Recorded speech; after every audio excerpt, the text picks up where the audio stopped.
Hello everyone, welcome to my YouTube channel. You are watching SP Education TV. So today we are going to discuss a cue card. Our today cue card is describe an interesting song. हमने एक interesting song जो है वो describe करना है. कोई भी song आप ले सकते हो. व्हाट द सॉन्ग इज, कौन सा सॉन्ग है, व्हाट इट इज अबाउट, किसके बारे में है ये song, whether the song is popular, क्या ये सॉन्ग पॉपुलर है, and explain why you think it is interesting. और एक्सप्लेन करना है कि आप लोग क्यों सोचते हो कि ये सॉन्ग जो है वो इंटरेस्टिंग है. यहाँ पे आप कोई भी सॉन्ग ले सकते हो, चाहे बॉलीवुड हो, बॉलीवुड हो, हॉलीवुड हो, कोई भी सॉन्ग आप अपने इंटरेस्ट के अकॉर्डिंग ले सकते हो. उसके लिए आप जनरल लाइन लिख सकते हो. Well I am a melophile person. Melophile person होता है जिसको म्यूजिक सुनना बहुत पसंद होता है. And I deem that, deem का मतलब होता है think, and I think that music is the literature of the heart. और मैं ये सोचता हूँ कि जो म्यूजिक है एक तरह का लिटरेचर है हार्ट का. And it commences where speech ends. Commence का मतलब होता है स्टार्ट. ये स्टार्ट होता है जहाँ पे स्पीच जो है फिनिश हो जाती है. कहने का मतलब जहाँ पे हमारे पास बोलने के वर्ड्स खत्म हो जाते हैं, देन म्यूजिक जो है, म्यूजिक से हेल्प से हम लोग क्या है उसको फीलिंग्स का एक्सप्रेस कर सकते हैं. तो वहाँ से म्यूजिक जो है वो शुरू होता है. Here I would like to shed some light on a song which is quite fascinating. अब मैं लाइट डालने जा रहा हूँ, चांदना डालने जा रहा हूँ उस सॉन्ग पे जो बहुत फैसिनेटिंग है. Fascinating meaning interesting. The name of the song is life. जो सॉन्ग का नेम है वो क्या है, life, which is sung by Tarsem Jassar, जिसे बोला है तरसेम जसर ने, who is one of the renowned singer in the state Punjab. जो एक रिनाउंड कहने का मतलब फेमस सिंगर है पंजाब स्टेट में. अब यहाँ पे जैसे मैंने नेम बोला तरसेम जसर, एग्जामिनर को नहीं पता होगा कि जो तरसेम जसर है हु इज ही, ठीक है. तो आपको पर्टिकुलर बताना पड़ेगा कि वो कौन है. जैसे यहाँ पे लाइन बोली, who is one of the renowned singer in the state Punjab. Punjab state का रिनाउंड सिंगर है. उससे नेक्स्ट हम करेंगे ही इज वेरी बेनोवलेंट. वो बहुत ही बेनोवलेंट है. बेनोवलेंट का मतलब होता है काइंड हार्टेड. वो बहुत ही ज्यादा काइंड हार्टेड है. And always offers helping hand to the needy one. और हमेशा जो है वो नीडी वंस की हेल्प करते हैं. He burned midnight oil to become an eminent personality. उन्होंने बहुत ज्यादा मेहनत की. मिडनाइट ऑयल का मतलब होता है burn midnight oil, hard work करना. उन्होंने बहुत ज्यादा मेहनत की एक फेमस पर्सनैलिटी बनने के लिए. Moreover, he sings plethora of songs from which live song is quite interesting. Moreover, उन्होंने बहुत सारे गाने जो है वो बोले हैं, वो बोलते भी हैं, ठीक है. प्लेथोरा ऑफ का मतलब होता है मैनी, जिनमें से जो लाइव सॉन्ग है वो बहुत ही ज्यादा इंटरेस्टिंग सॉन्ग है. Because this song is based on the reality of life. क्योंकि ये सॉन्ग जो है रियलिटी पे बेस्ड है, लाइफ की रियलिटी पे बेस्ड है. इन दिस सॉन्ग, इस सॉन्ग में क्या था, the singer shows that few masses are gratified with their current status while other have agreed to get more. इसमें उसने बताया था सिंगर ने कि कुछ लोग जो हैं वो ग्रेटिफाइड है अपने करंट सिचुएशन के साथ. ग्रेटिफाइड कहने का मतलब सेटिस्फाइड, ये हमारा एक वर्ड है. और कुछ लोग जो है उनको ग्रेड है और ज्यादा जो है कोई भी अर्न करने की, कोई पैसा अर्न करने की, कोई चीज लेने की. ग्रीड कहने का मतलब लालच. देन आप लिख सकते हो आई विवरली रेमिनेंस. रेमिनेंस का मतलब होता है रिमेम्बर, मुझे याद है. This song was released 3 years ago. At that time this song was in limelight. ये सॉन्ग 3 years ago जो है वो रिलीज हुआ था और उस समय पे ये सॉन्ग लाइमलाइट में था. लाइमलाइट कहने का मतलब आप बोल सकते हो हेडलाइंस में था, कि उस समय हेडलाइंस में था ये सॉन्ग. सो उससे नेक्स्ट हम करेंगे. Till now, this song is quite popular among youngster and senior citizens. अभी भी ये जो सॉन्ग है वो पॉपुलर है यंगस्टर में भी और सीनियर सिटीजन्स में भी. The lyrics of the song are very heart touching. इसके जो लिरिक्स हैं वो बहुत ही हार्ट टचिंग है. कहने का मतलब बहुत ही अच्छे हैं. Whenever I feel down in the dumps, जब भी मैं लो फील करती हूँ, ये हमारा एक इडियम है, जब हम लोग सैड फील करते हैं, लो फील करते हैं. I usually listen this music, जब बोल सकते हो listen this song and feel refreshed as well as rejuvenated. जब भी मैं लो फील करती हूँ, जब सैड फील करती हूँ, मैं इस सॉन्ग को सुनती हूँ और रिफ्रेश फील करती हूँ और रियूविनेटेड. रियूविनेटेड का मतलब होता है re energetic. It it's as a stress buster activity for me. ये एक तरह से स्ट्रेस बस्टर एक्टिविटी है। स्ट्रेस बस्टर कहने का मतलब स्ट्रेस रिलीवर है, स्ट्रेस जो है वो भगा देती है मेरे लिए। अगर मैं इस सॉन्ग को सुनती हूँ तो स्ट्रेस रिलीवर सॉन्ग है मेरे लिए, स्ट्रेस बस्टर। मोर ओवर, इसके अलावा this song gives me motivation to live my life with contentment. ये सॉन्ग मुझे एक तरह से मोटिवेशन देता है मेरी लाइफ जो है कंटेंटमेंट के साथ जीने के लिए।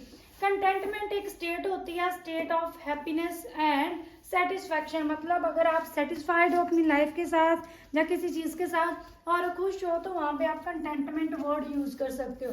सो it's not wrong if I say this song is an inspirational song. इसलिए मैं बोल सकता हूँ, या बोल सकते कि रॉन्ग नहीं होगा अगर मैं कहूँ कि ये एक इंस्पिरेशनल सॉन्ग है, क्योंकि मुझे इससे मोटिवेशन मिलती है कि मैं कैसे लाइफ जो है वो जी सकता हूँ। तो इसमें कोई रॉन्ग बात नहीं होगी अगर मैं बोलूँगी ये सॉन्ग जो है वो इंस्पिरेशनल है। सो उससे नेक्स्ट हम करेंगे। The music of this song is the mixture of pop and Sufi music. जो इस सॉन्ग का म्यूजिक था वो मिक्सचर है पॉप और सूफी म्यूजिक का। So it is quite fascinating to listen it. So ये बहुत ही इंटरेस्टिंग है इसको सुनना, जो फैसिनेटिंग है।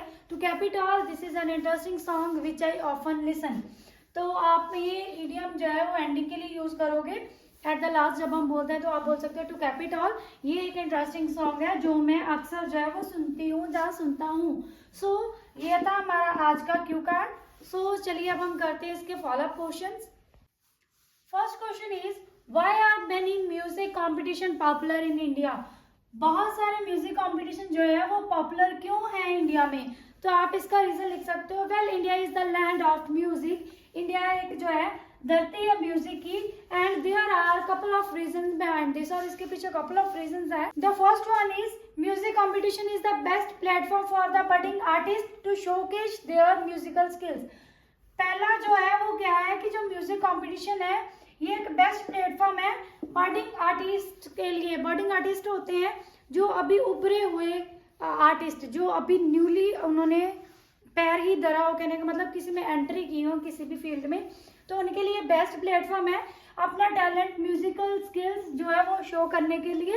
And the second one is, second reason क्या है, one can earn name and fame globally with the help of music concert. और पर्सन जो है वो नेम एंड फेम अर्न कर सकता है। नेम एंड फेम होता है नाम एंड शोहरत। नेम और शोहरत जो है वो ग्लोबली अर्न कर सकता है म्यूजिक कंसर्ट्स की हेल्प से। तो इसलिए भी म्यूजिक कंपटीशन जो है वो फेमस है, क्योंकि कुछ जो लोग हैं वो इसको as a source of earning जो है वो लेते हैं। So that's why music competition are quite renowned in my nation और इन इंडिया, आप ऐसा बोल सकते हो। सो उससे नेक्स्ट हम करेंगे। Second question is, do teenagers and adults like the same kind of songs. क्या जो टीनेजर और एडल्ट्स हैं उन्हें सेम तरह के गाने पसंद होते हैं। तो आप बोल सकते हो well it vary from person to person. ये वेरी करता है person to person and it's their personal taste, और ये उनका पर्सनल टेस्ट है। But according to my perspective, कहने का मतलब मेरे व्यू पॉइंट के अकॉर्डिंग क्या है, इन दिस एरा जो है उसका मतलब होता है जमाना। इन द प्रेजेंट सिनेरियो भी बोल सकते हो, इन दिस एपॉक भी बोल सकते हो। Juveniles love to listen pop songs. Juveniles हम लोग बोलते हैं टीनेजर्स को। टीनेजर्स जो है वो लव करते हैं टू लिसन पॉप सॉन्ग्स, जो पॉप सॉन्ग वेस्टर्न सॉन्ग्स वगैरह होते हैं तो उनको सुनना। Whereas adults like soothing music which have good lyrics because they feel connected with these sort of songs. Adults जो है वो प्रेफर करते हैं सूथिंग म्यूजिक सुनना। सूथिंग होता है like soft music, relaxing music जिसके लिरिक्स गुड हो और जिसके साथ वो कनेक्टेड फील करते हैं, because they feel connected with these sorts of song. वो ऐसे सूथिंग सॉन्ग्स के साथ कनेक्टेड फील करते हैं, उनके इमोशंस जुड़े होते हैं। तो अडल्ट्स जो है वो ऐसे सॉन्ग सुनना जो है वो पसंद करते हैं। सो ऐसे करके आप इनका आंसर कर सकते हो क्वेश्चन का। सो उससे नेक्स्ट हम करेंगे। Third question is, which kinds of songs are suitable for children and why. किस तरह के सॉन्ग्स जो हैं वो सुटेबल हैं बच्चों के लिए एंड क्यों। आप बोल सकते हो without any second thought I can say folk songs are the best for the offspring. कि विदाउट एनी सेकंड थॉट, बिना दोबारा सोचे मैं ये बोल सकता हूँ कि जो फोक सॉन्ग्स हैं वो ऑफस्प्रिंग्स के लिए, बच्चों के लिए बेस्ट है। Because in this epoch they are under the influence of western culture. इस दौर में वो वेस्टर्न कल्चर के प्रभाव में है एंड कल्चर के प्रभाव में भी है और वेस्टर्न सॉन्ग के भी। But with the help of folk songs के हेल्प से children stay connected with their culture and tradition, जो बच्चे हैं वो कनेक्टेड रहेंगे अपने कल्चर के साथ भी और अपने ट्रेडिशन के साथ भी। And this is the best way to impart them knowledge regarding the moral and ethic values. और ये बेस्ट वे है, इम्पार्ट का मतलब होता है गिव, उनको नॉलेज देने का regarding their moral and ethic value के रिगार्डिंग उनको नॉलेज देने का फोक सॉन्ग जो है वो बेस्ट वे है। सो ऐसे करके आप इस क्वेश्चन का आंसर कर सकते हो। सो उससे नेक्स्ट हम करेंगे। Fourth question is why do old people like old song. Old people को जो है ओल्ड सॉन्ग क्यों पसंद होते हैं, तो आप इसका आंसर कर सकते हो। Well the only reason behind this is it brings back the nostalgic memories of their past. Brings back होता है लेके आना, नॉस्टैल्जिक मेमोरीज होते हैं पुरानी यादें ऑफ देयर पास्ट, उनके पास्ट टाइम की यादें जो है फिर से ताज़ा हो जाती है, इसलिए वो ये सॉन्ग सुनते हैं। And the old songs give them a glance of their adulthood as well as childhood and they feel connected with these songs. जो ओल्ड सॉन्ग्स हैं वो एक उन्हें झलक देते हैं, ग्लांस का मतलब होता है एक तरह से झलक देना उनके अडल्टहुड की, मतलब उनकी जो उनकी मतलब जवानी का टाइम था उसकी, और एज वेल एज चाइल्डहुड उनके बचपन की एक झलक देता है। And they feel connected with this song, और वो इन सॉन्ग्स के साथ कनेक्टेड फील करते हैं। सो इसलिए वो ये सॉन्ग सुनते हैं। सो ऐसे करके आप इस क्वेश्चन का आंसर कर सकते हो। सो ये थे हमारे आज के follow up question and Q card. Hope है कि आपको सारा कुछ अच्छे से समझ आया होगा। If you have any problem you are free to ask me in the comment box. And मैंने बहुत ट्राई किया है कि इसको बहुत ही ईजी वे में आपको जो है वो प्रोवाइड कर सकूँ ये क्यू कार्ड। सो होप है कि आपको सारा कुछ समझ आ ही जाएगा। एंड अगर आप प्लीज़ मेरे चैनल पे न्यू आए तो please subscribe my channel and press the bell icon too, ताकि आपको जब नोटिफिकेशन मिल सके जब भी मैं वीडियो जो है वो अपलोड करूं। और प्लीज़ ये वीडियो अपने फ्रेंड्स के साथ भी शेयर करना। And thank you so much for your lots of love and support. Have a nice day.